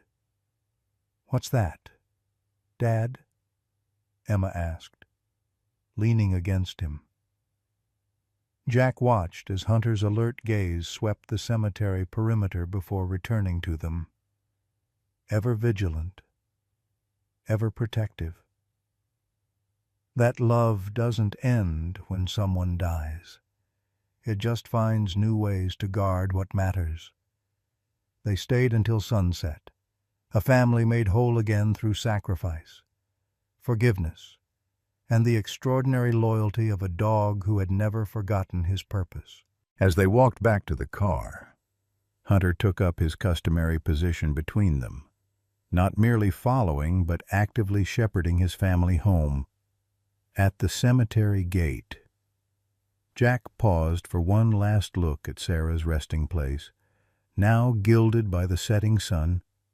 For the first time in 5 years, he felt her presence not as a wound but as a blessing, a legacy of love carried forward in their daughter's smile and in the steadfast devotion of the shepherd who had brought them back to each other. "Come on, you two," he said softly. "Let's go home." Hunter led the way, his steps confident and sure. Guiding his family toward the future Sarah had fought to give them one step, one day, one moment of grace at a time. They say wisdom comes with age, but sometimes it takes a loyal German shepherd to teach us life's most profound lessons. Hunter's story reminds us that even when grief blinds us to what matters most, love finds a way to guide us home. Many of us have faced our own dark chapters, losing spouses, becoming estranged from children, or battling personal demons like Jack's alcoholism.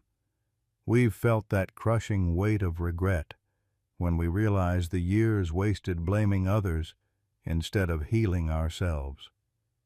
Hunter's unwavering loyalty, despite rejection, speaks to what our hearts most need to hear. It's never too late for redemption, for family to be restored, for wrongs to be made right.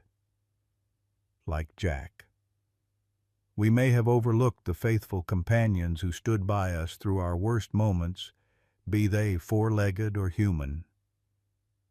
This remarkable shepherd teaches us that healing often comes from the most unexpected sources, and that sometimes the greatest act of courage is simply to trust again, no matter what we've lost or how much time has passed.